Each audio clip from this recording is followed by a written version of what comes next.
Ladies and gentlemen, dear colleagues and friends, on behalf of the Institute for Human Sciences, I welcome you to this very special, sad event. On the first evening of the conference on social solidarity, we are gathered here tonight in commemoration of Krzysztof Michalski. To commemorate a departed person is not an easy task. Which phase or event of his life do we remember? Which feature of his personality, which aspect of what he has been and done do we shed light on in commemoration? The better we have known him, the more difficult is the task, because we recall so many moments and facets. As remembering necessarily implies forgetting, the brief sketch I will bring to your attention presents a simplified picture. Immediately before our eyes, we see Krzysztof Michalski, the founder and rector of the Institute for Human Sciences, IWM, the public intellectual, the man of action, the cosmopolitan, the European, and the Polish patriot at the same time, the naturally talented and most effectual manager, sometimes more respected than loved, the man among people, a witty and charming person with a very special sense of humor, the smart player in power games, impressively well connected to celebrities all over the world. All things considered, an active and ambitious man, a forceful and successful personality. This was the bright, publicly visible side of Krzysztof Michalski. The other side of his life was by no means invisible or dark, but it shone in a very different light.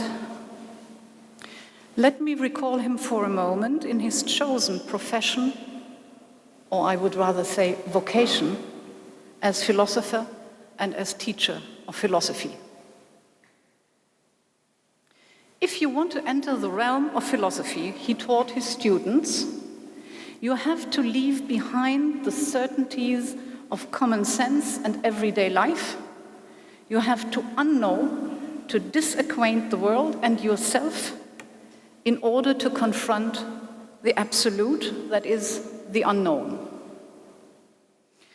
Let me try to elucidate this brusque advice to his students by quoting from his last book, The Flame of Eternity.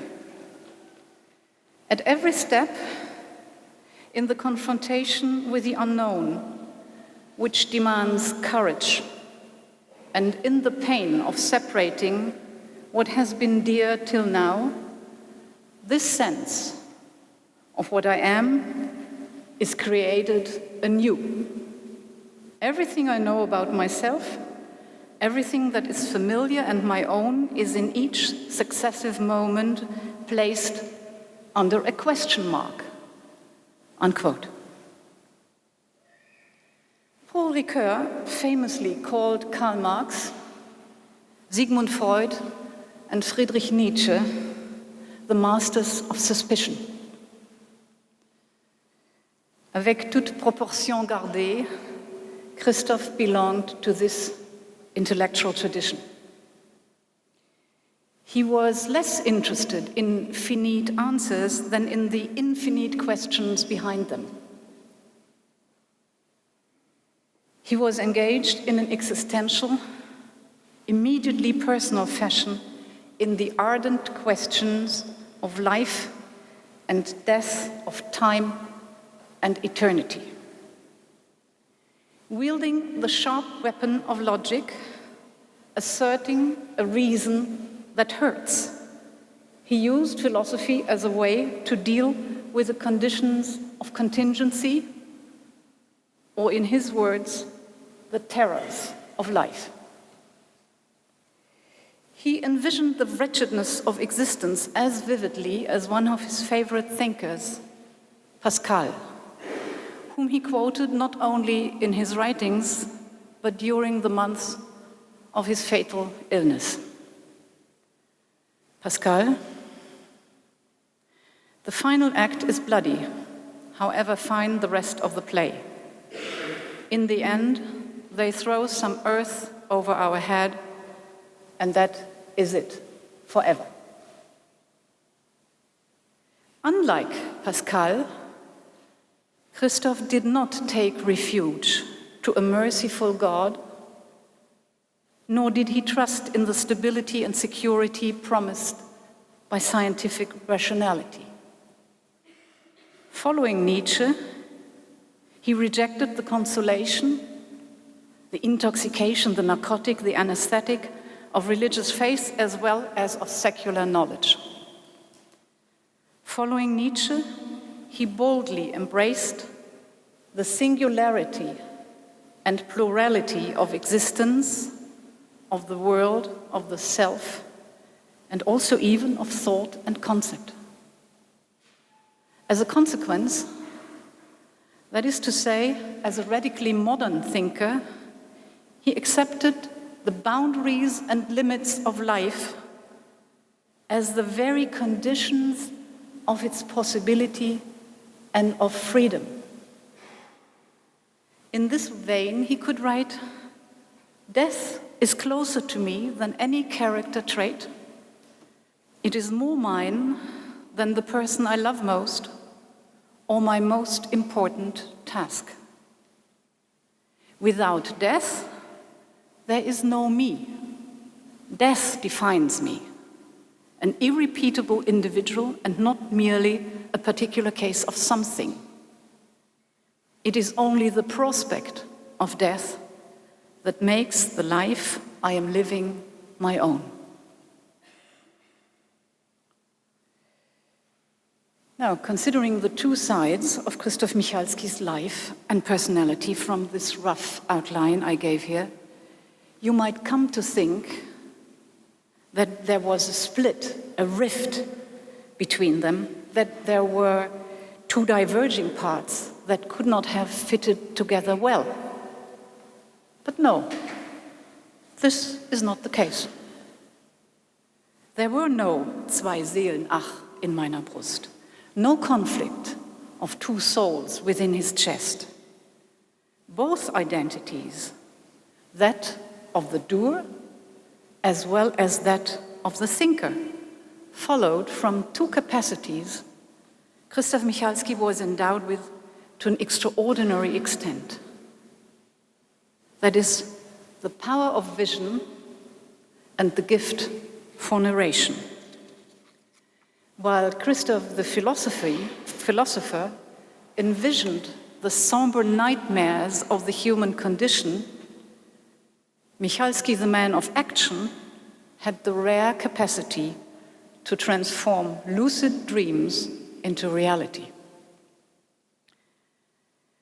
I can think of no better way to illustrate this latter ability than to recall the history of this amazing institution, IWM.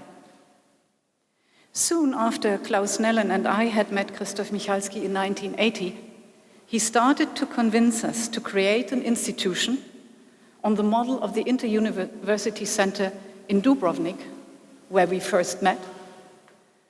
And that is to say, to establish a place where intellectuals and scholars from Eastern and Western Europe, and the rest of the world, of course, could meet, discuss, and work together. He did not only persuade two young philosophers from Germany of his dream to help overcoming the division of Europe by the force of the mind, but also countless others, individuals and institutions, who soon concurred in the effort to found such an institution in Vienna. Now, when some years after the foundation of IWM, in 1982, the Iron Curtain fell in 1989, This certainly did not happen as the result of the power of Krzysztof Michalski's dreaming alone. And yet, our initial dream had come true. Well, the realization of one dream will never stop a true dreamer from dreaming. In the decades after 1989, we continued to realize dreams together. Basically, we dreamt of two things. Firstly, to develop IWM into an institute for advanced study where older and younger colleagues, outstanding scholars and newcomers could teach and learn on a face-to-face level without the constraints of big bureaucracy and hierarchy, where scholars could pursue their research sheltered from the pressures of the academic business, where people of radically converse ideas and controversial opinions could think and debate freely.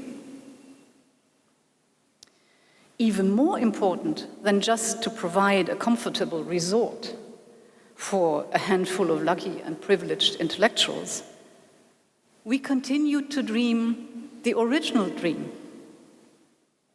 namely to enlighten the heads and hearts of citizens and to make society a better place.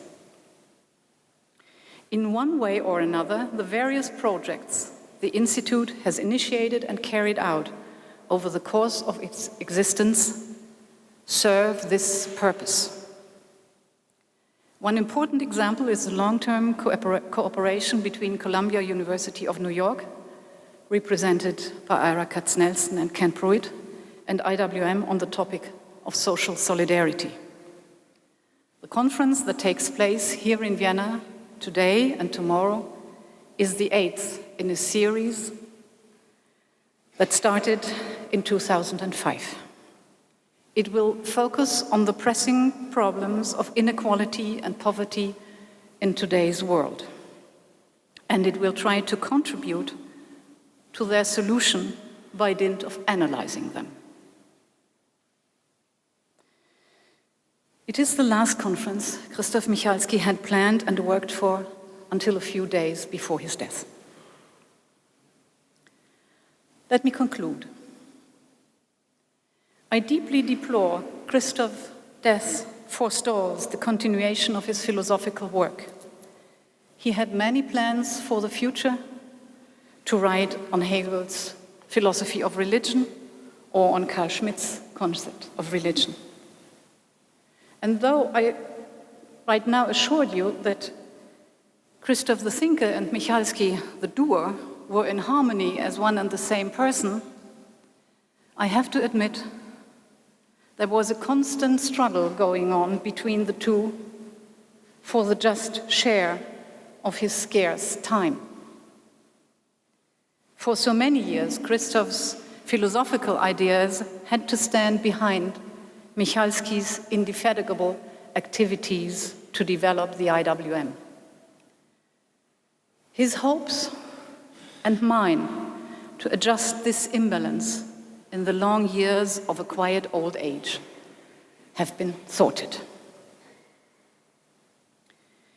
While nobody can replace Krzysztof the thinker to complete his projects, we are well prepared to carry on the other part of his life work. 3 decades ago, a beautiful dreamer, together with a few companions, won sufficient support to establish, and what is more, learned to run an institute for advanced study, earning international renown over time. This is, as far as I know, an unparalleled story.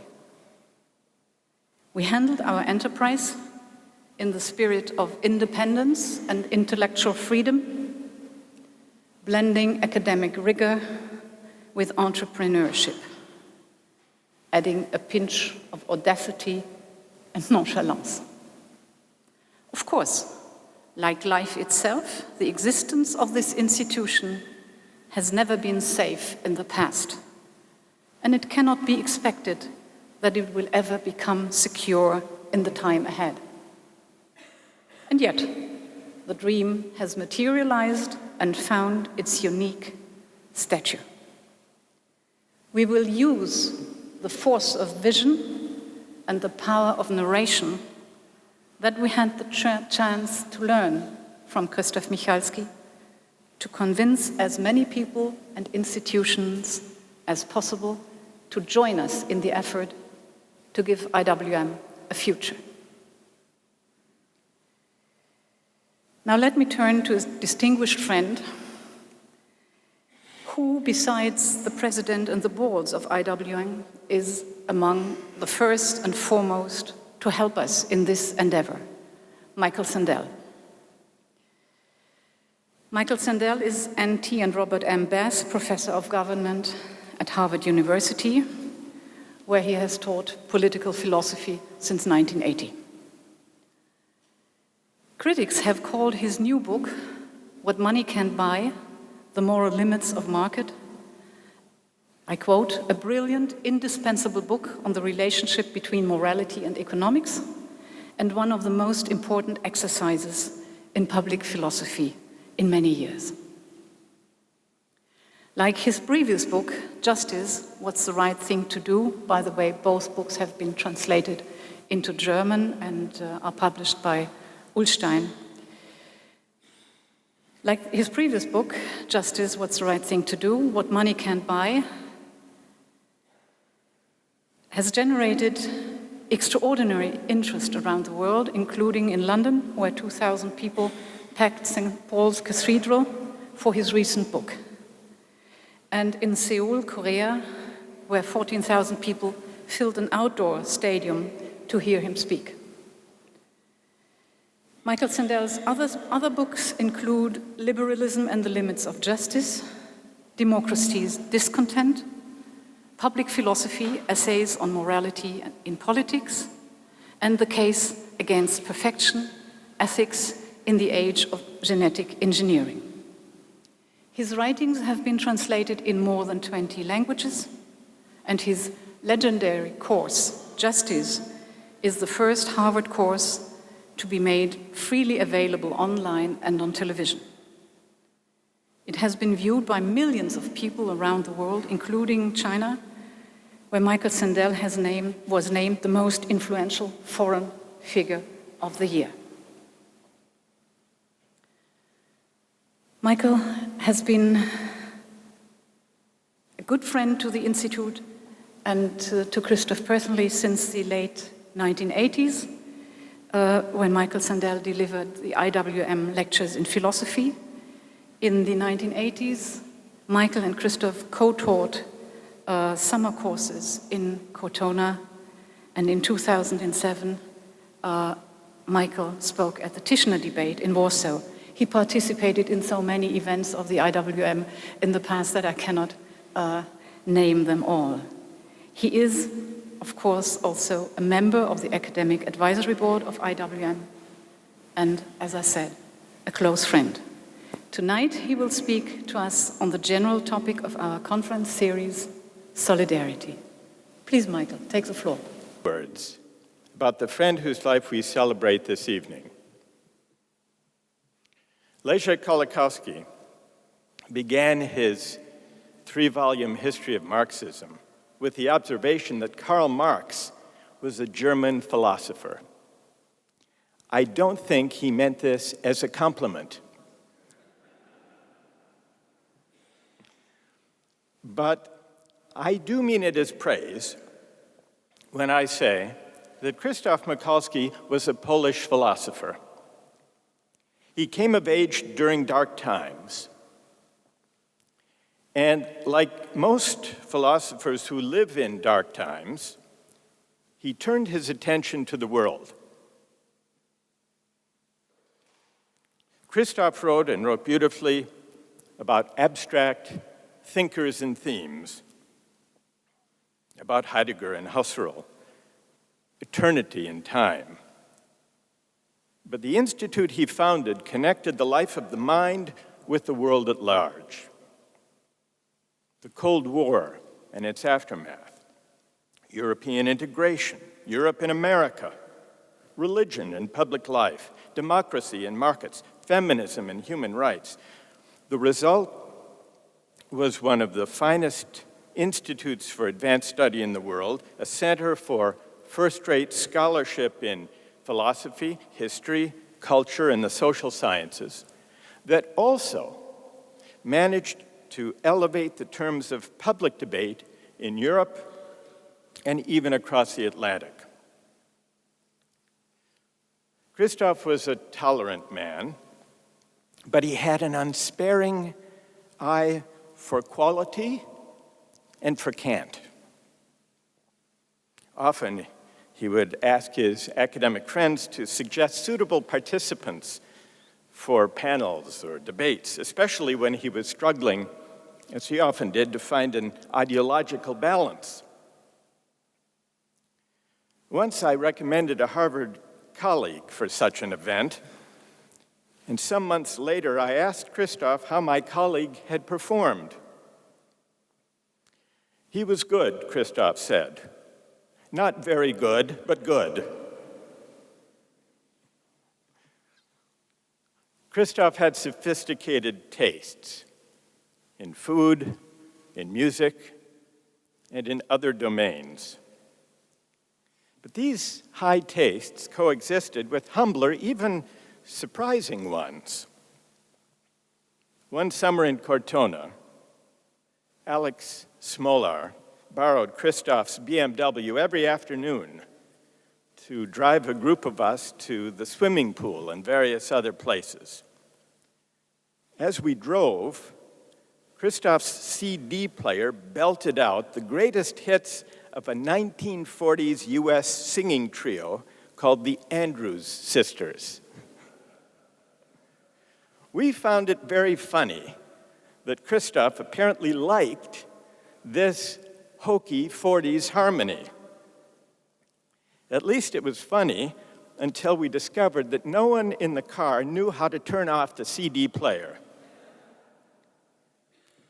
And so now, forevermore, it will be impossible for me to gaze upon the Tuscan countryside without hearing the Andrews Sisters' Boogie Woogle Bugle Boy echoing in my head.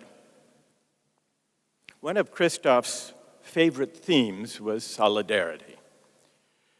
No concept has figured more frequently in the Institute's conferences and public events over the years. But this raises an interesting question. Why solidarity? Why not democracy or justice or freedom? One possible explanation is personal and historical.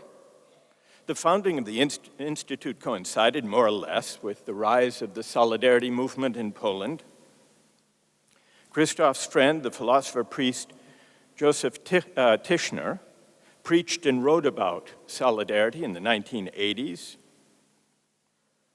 And in 1987, Pope John Paul II issued an encyclical, Social Concern, that emphasized solidarity as a Christian virtue with political significance. So there was this history,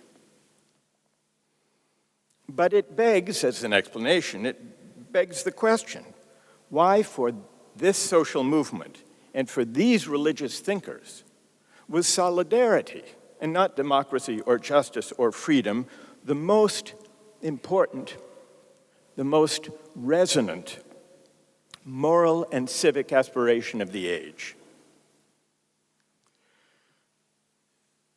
In answering this question, it's worth noticing how times have changed.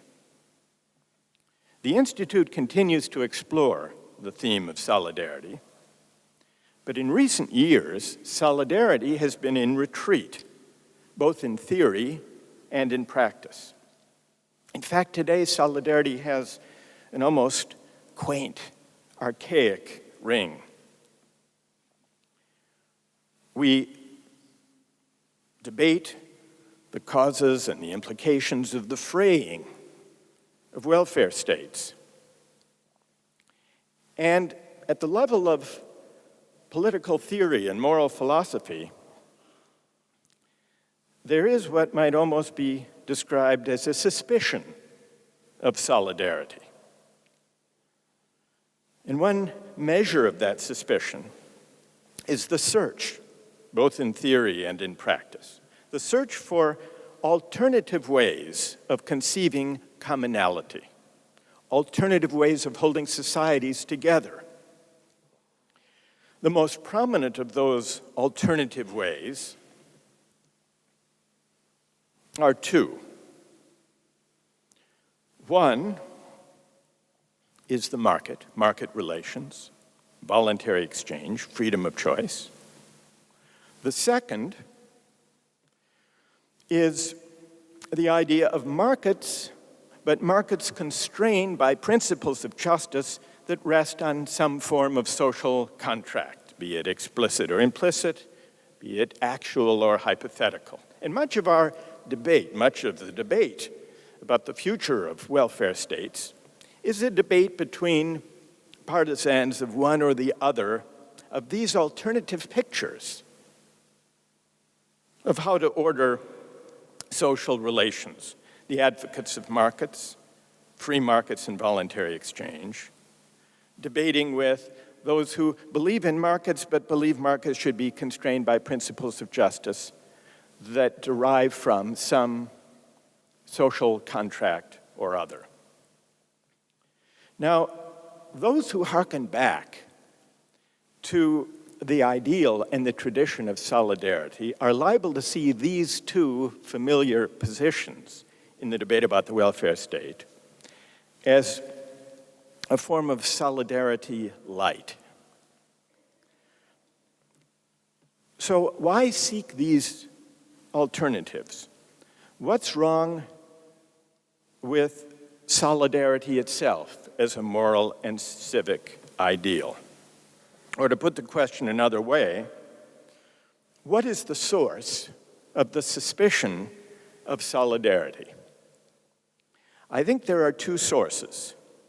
One is a certain view about moral psychology, and the other is a view about moral philosophy.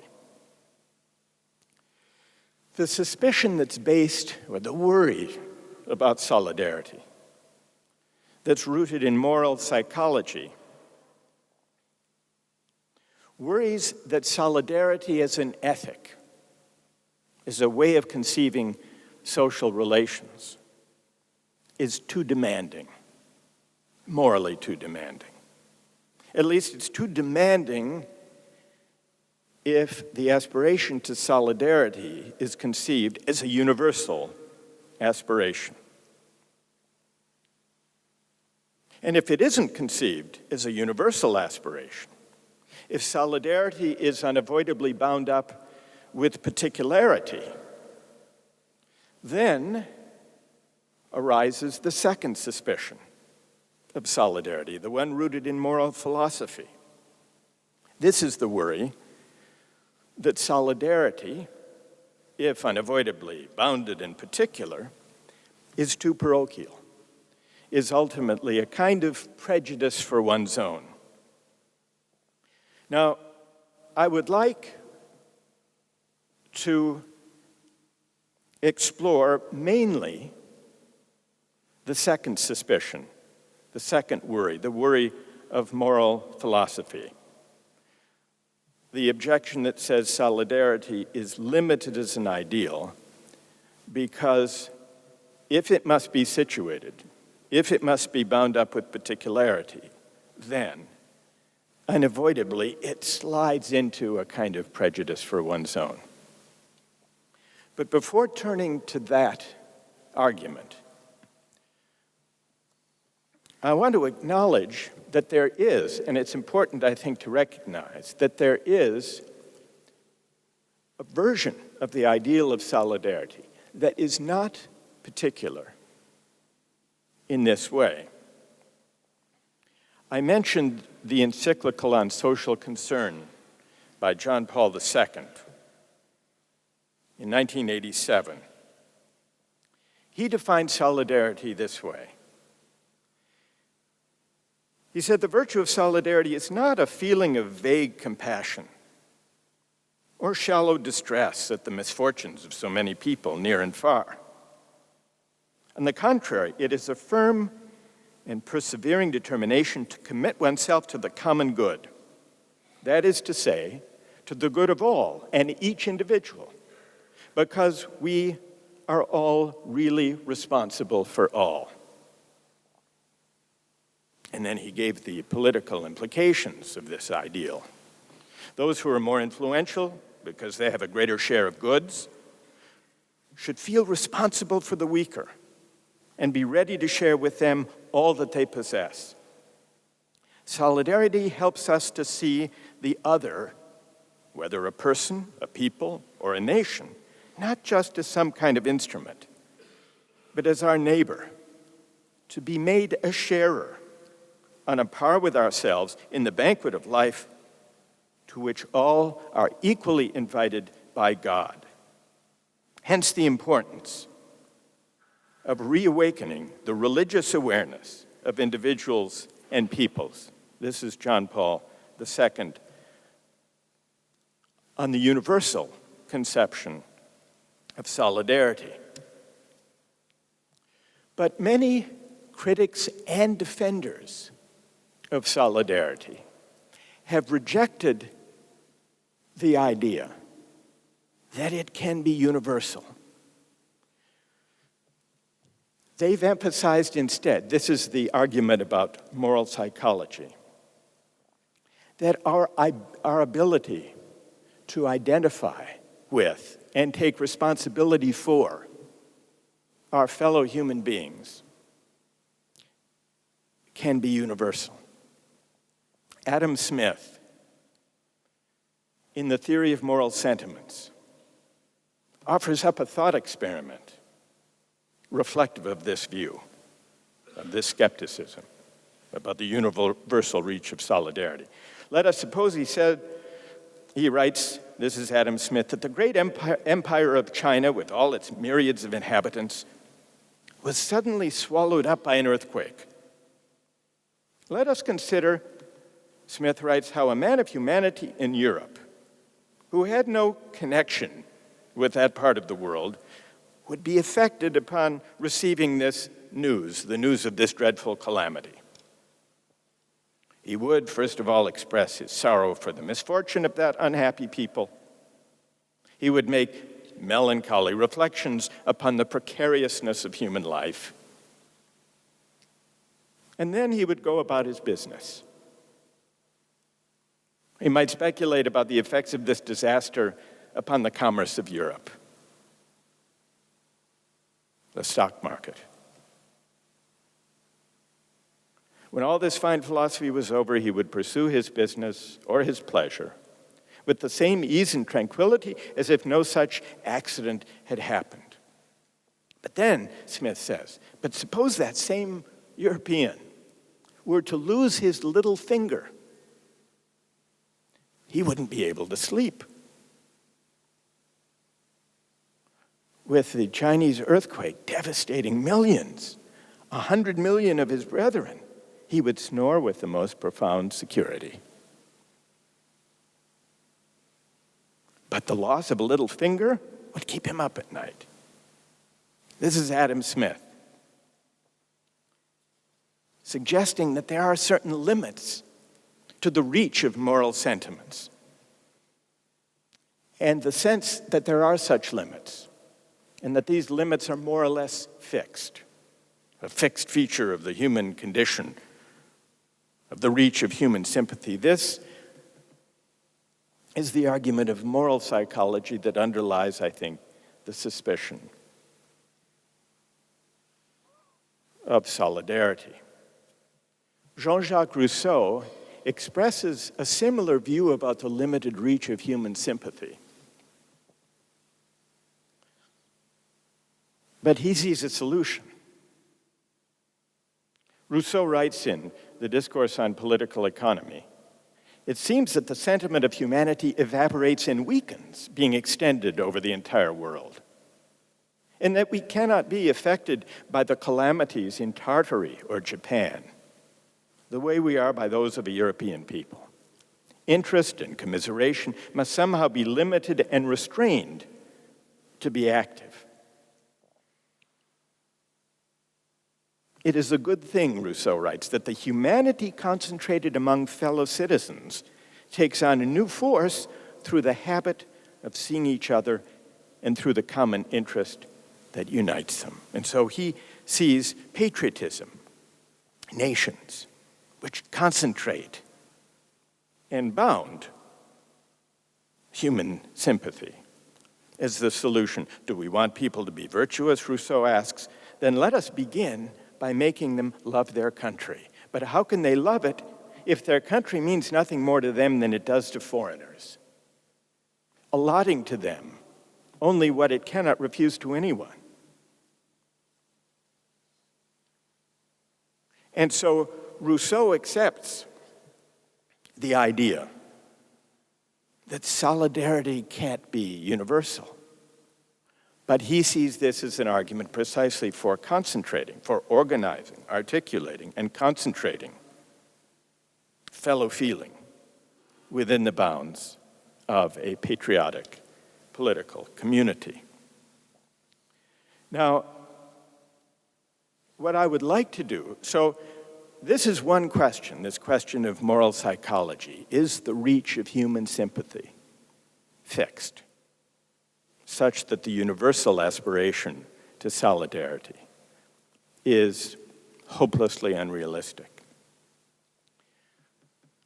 But the second ground of suspicion of solidarity, I think, is the more far-reaching and the more influential.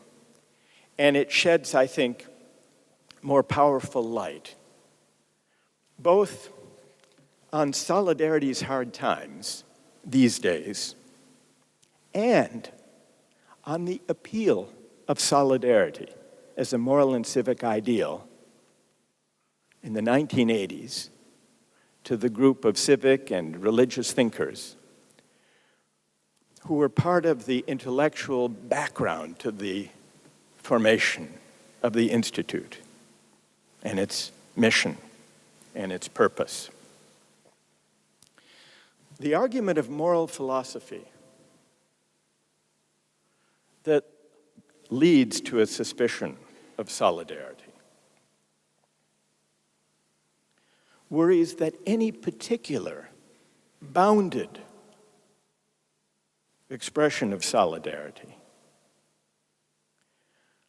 is cut off from universal moral concerns and lapses into parochialism and prejudice for one's own kind.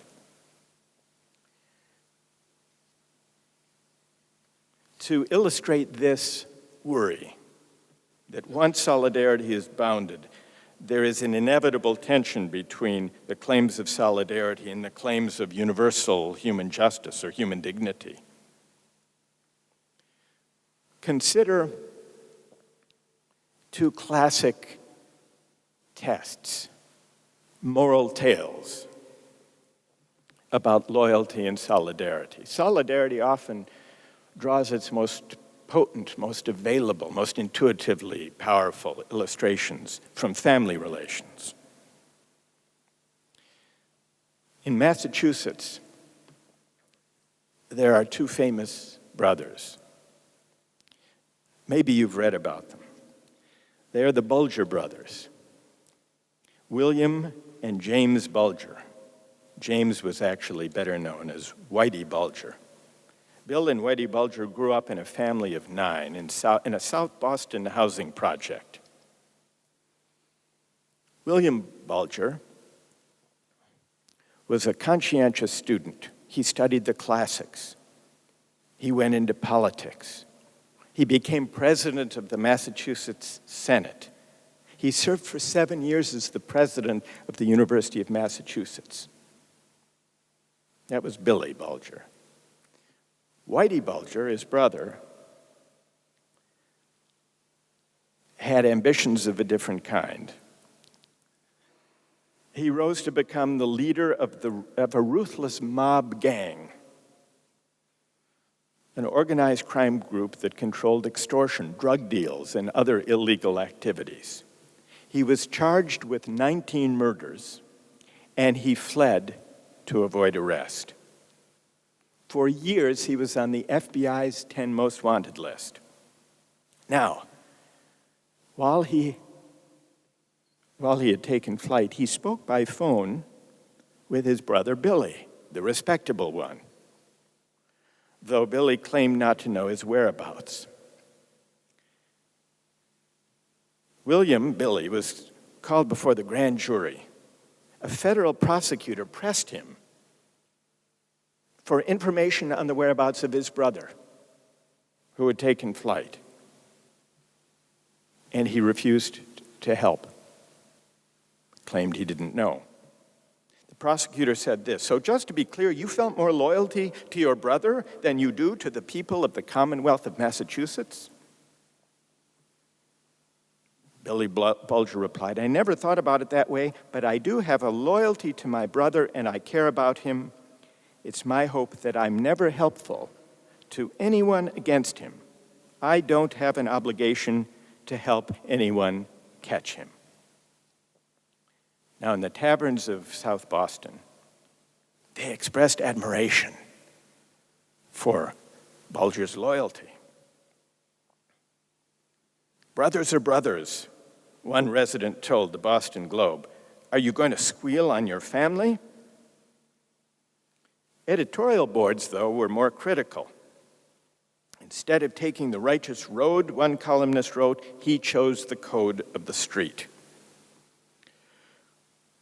Because of the public pressure for his refusal to assist in the search for his brother, William Bulger was forced to resign as president of the University of Massachusetts, though he was never actually charged with obstructing the investigation. Now, what do we think about this case? Under most circumstances, the right thing to do is to help bring a murder suspect to justice. But can or should family loyalty override this duty? For those who are suspicious of an ethic of solidarity and loyalty, the story of the Bulger brothers could be a case in point. There were two other brothers with a similar dilemma. Do you remember reading some years ago about a domestic terrorist in the United States who was dubbed the Unabomber? He sent bombs through the mail targeting scientists and other academics. So he came to be called the Unabomber, as in the university bomber. And he published an anti-technology manifesto on the internet. And it was even published by the New York Times and Washington Post, because he said if they printed it, he would stop killing.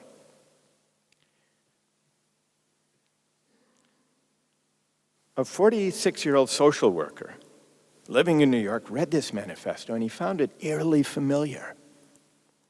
And he realized that this was probably written by his estranged brother, Ted Kaczynski.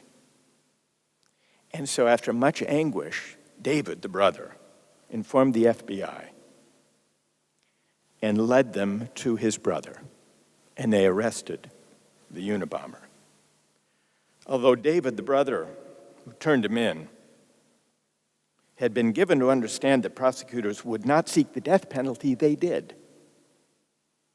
The prospect of bringing about the death of his brother was an agonizing thought, but in the end, the prosecutors allowed the Unabomber to plead guilty in exchange for a sentence of life in prison without parole.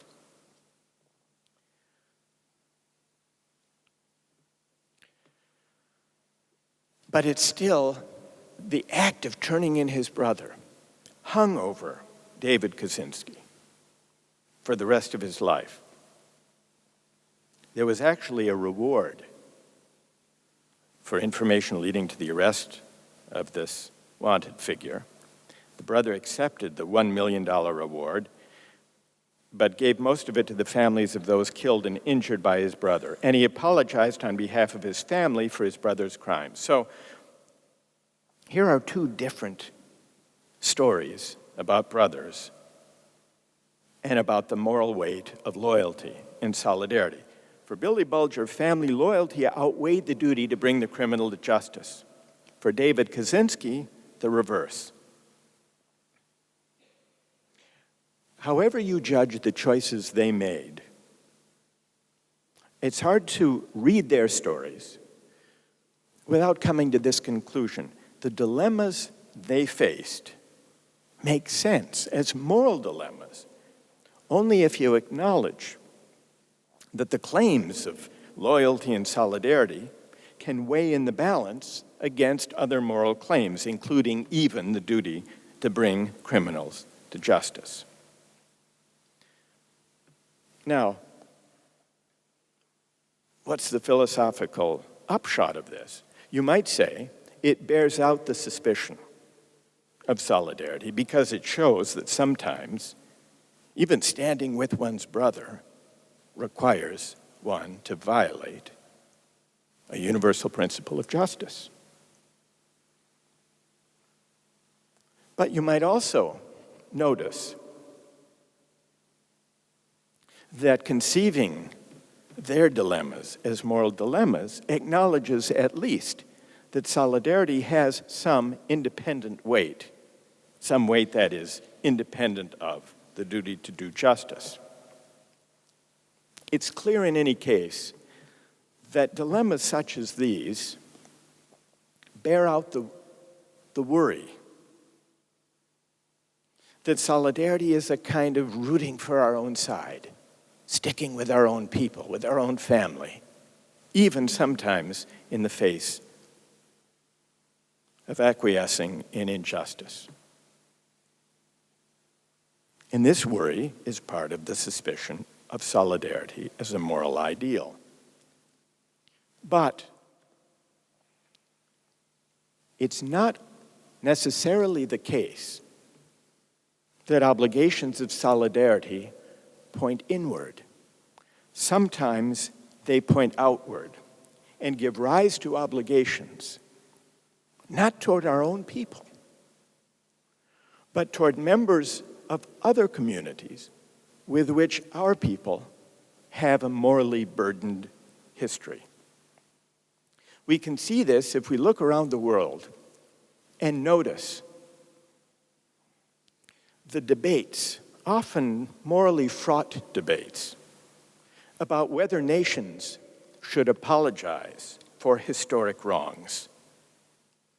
Should this generation of Americans, let's say, publicly apologize, perhaps pay reparations for the sins committed by its great-grandparents' generation in the legacy of slavery and segregation?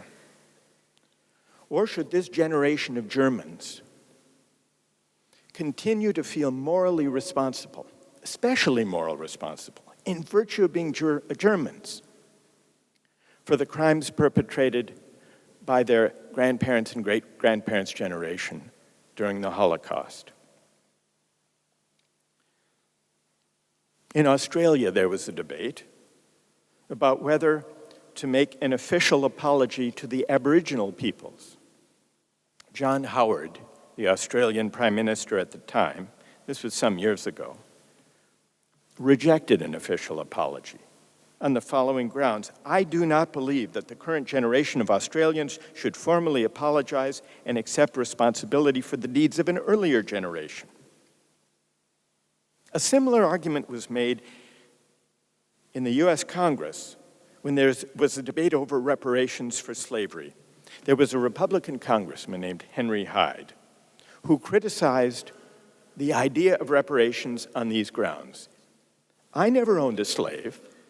I never owned a slave, he said. I never oppressed anybody. I don't know that I should have to pay for someone who did own slaves generations before I was born.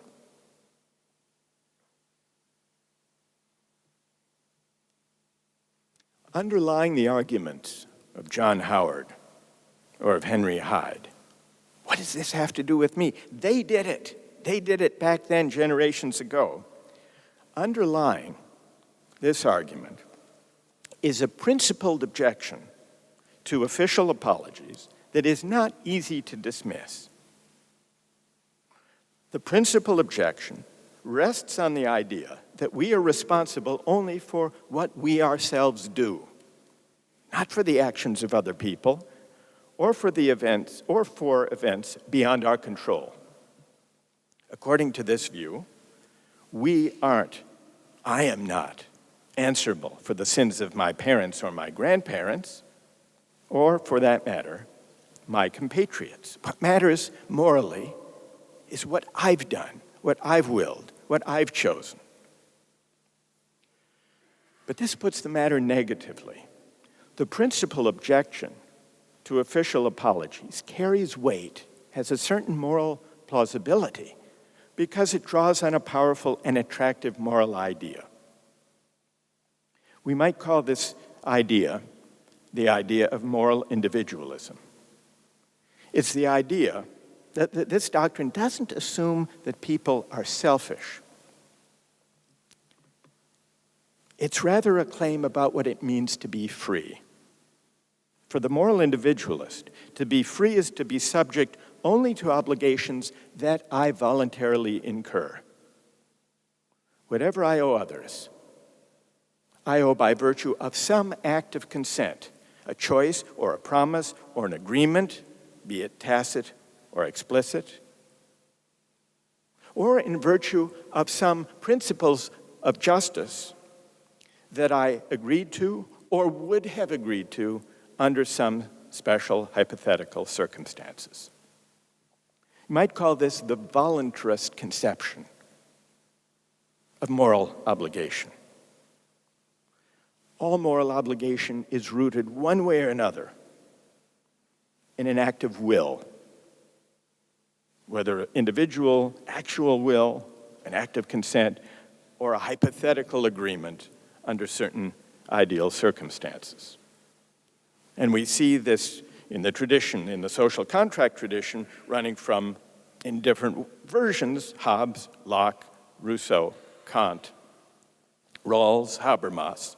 All are part of this, what I've called, voluntarist picture, voluntarist account of how moral obligations arise. This voluntarist picture says that my responsibilities are limited to the ones I take upon myself. And this is a liberating, attractive picture. It's attractive because it assumes that we are, as moral agents, free and independent selves, unbound by moral ties, antecedent to choice. Not custom or tradition or inherited status, but the free choice of each individual is the source of the only moral obligations that constrain us. Now, you can see how this vision of freedom leaves little room for collective responsibility or for a duty to bear the moral burden of historic injustices perpetrated by our predecessors. If I promised my grandfather, let's say, to pay his debts or to apologize for his sins, that would be one thing. But my duty to carry out the recompense, in this case, would be an obligation founded on consent. I agreed. It would not be an obligation arising from a collective identity extending across generations, which is what makes it a voluntarist, not a solidaristic obligation. Absent some such promise, the moral individualist, or maybe the better term is the voluntarist, can make no sense of any responsibility to atone for the sins of my predecessors. Those sins, after all, were theirs, not mine.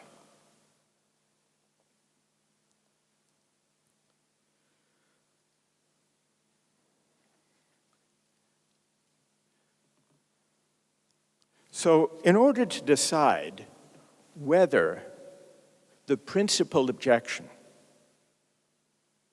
to collective responsibility or to public apologies and reparations for historic injustices has force, we have to choose between the voluntarist account of moral and civic obligation and the solidarist one. And by solidaristic picture, I mean simply the idea that certain obligations may claim us for reasons unrelated to a choice or act of will on my part. That really is what's at stake philosophically in the suspicion of prejudice as a matter of moral philosophy, as a moral ideal. From the standpoint of the solidaristic picture, the voluntarist account of obligation is too thin. It leaves too much out of account. It can make no sense of the special responsibility we have to one another as fellow citizens.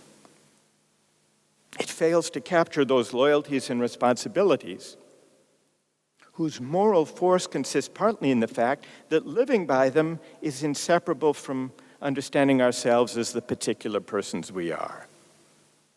As members of this family or nation or people, as bearers of that history.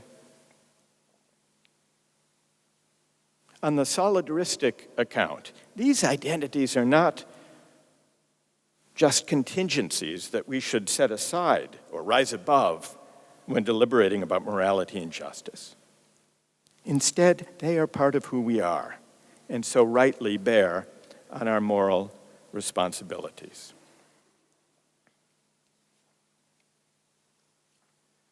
Now, a great many questions in contemporary politics depend on which of these two pictures, which of these two ethics, the voluntarist or the solidarist, one finds the most compelling. Debates about the welfare state are one obvious example. So are debates about immigration. Is there a case for limiting immigration? Or, morally speaking, should people be free to move across national boundaries? The best argument, morally, the best argument for limiting immigration is a communal one. As Michael Walzer writes, the ability to regulate the conditions of membership, to set the terms of admission and exclusion, is at the core of communal independence. Otherwise, he writes, there could be no communities of character, historically stable, ongoing associations of men and women, in some special sense of their common life. Now, that's one high-minded argument for limitations on immigration. But for affluent countries, restrictive immigration policies typically serve to protect privilege. Many citizens of wealthy nations fear that allowing large numbers of immigrants to come would impose a burden on social services and reduce the economic well-being of existing citizens. There's much debate about whether that's actually true, whether that effect follows more generous immigration policies. But that's a worry. But a stronger argument for limiting immigration that's often made is to protect the jobs and wage levels of low-skilled workers, those most vulnerable to displacement by an influx of immigrants, willing to work for less. But is this an adequate argument? We can't answer that question without taking a view about the voluntarist as against the solidarist ethic. Why should we protect our own most vulnerable workers if it means denying job opportunities to even poorer people from elsewhere? From the standpoint of helping the least advantaged members of the world community, a case could be made for open immigration, and yet even people with egalitarian sympathies hesitate to endorse it. Is there a moral basis for this reluctance? Perhaps, but only if you accept that we have a special obligation for the welfare of our fellow citizens by virtue of the common life and history we share. As Walzer writes, it is only if patriotic sentiment has some moral basis, only if communal cohesion makes for obligations and shared meanings, only if there are members as well as strangers that state officials would have any reason to worry especially about the welfare of their own people.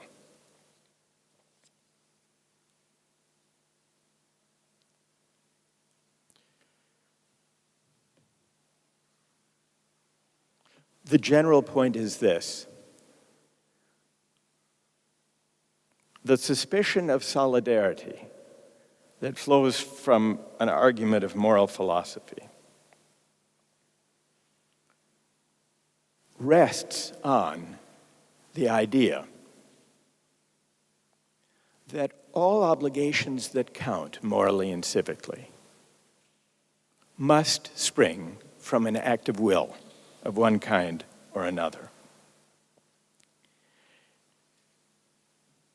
If it's true that obligations of solidarity can point outward as well as inward, then the real objection is not that solidarity is simply selfishness writ large. The real objection is not that solidarity is merely prejudice for one's own. The deeper objection is that solidarity is a violation of freedom, the kind of freedom that underlies the voluntarist account of moral and civic obligation. The reason, it seems to me, that solidarity is in retreat in the world, the reason that welfare states, the moral legitimacy of the sharing that defines welfare states, is in question, goes to the prominence in the moral and civic culture of our time of the voluntarist picture. Now, I suggested at the start that trying to identify the source, the moral source of the suspicion of solidarity would not only enable us to make sense of why solidarity now is in retreat, is on the defensive, as a moral ideal, but also in the world, but that it might also provide a clue to why solidarity and not democracy or justice or freedom was, in a way, the constitutive question for the figures, for Krzysztof Michalski, and also for the figures in the 1980s, the moral and religious thinkers, Tishner, John Paul II, for whom solidarity was the highest, the most resonant aspiration. I think what drew them, and this is just a hunch, what drew them to solidarity as an organizing principle and ideal for moral and civic life was precisely what makes many of us today suspicious about that ideal. That solidarity, an ethic of solidarity,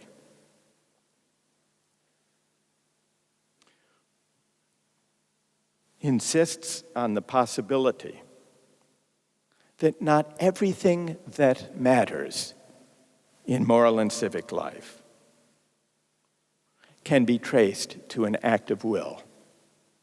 That, I think, is why solidarity had a kind of spiritual resonance for these figures, a claim on their moral and civic imagination even as this same feature of an ethic of solidarity is a ground of unease and suspicion.